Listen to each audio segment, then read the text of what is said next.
Assalamualaikum. Bukan lari, tak ada siapa lari pun. Sekarang tak nak bikin kerja apa, tak nak bikin kerja. Tak ada siapa lari pun. You cakap elok lah, tak ada siapa lari pun. Mana tu Abel? Tak apa, Abel. Tak lari mana? Kita ada kat sini saya. Saya Nami Haris dan saya lah Selayang Vision. Abang, ini foto ni daripada dulu bang. Foto daripada dulu bang.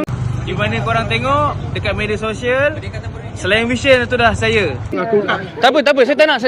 Melayu malas ke, India malas ke, Cina malas ke, saya tak nak tahu. Sini, tak ada. Saya tak kisah bangsa apa pun. You tengok sini. Ada yang cakap saya tak turun padang.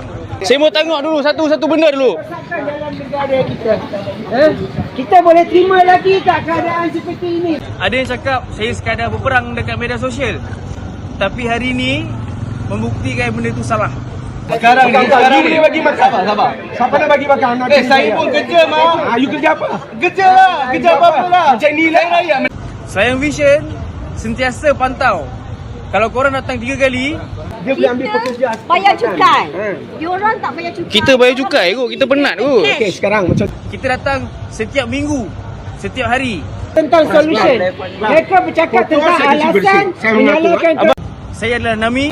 Tak ada. Sekarang ni bukan pasal Melayu ke, Cina ke, India ke, bukan.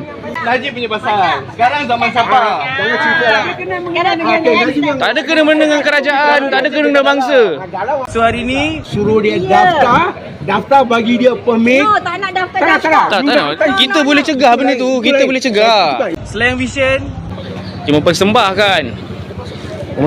Bismillahirrahmanirrahim. Let's go. Buka usah.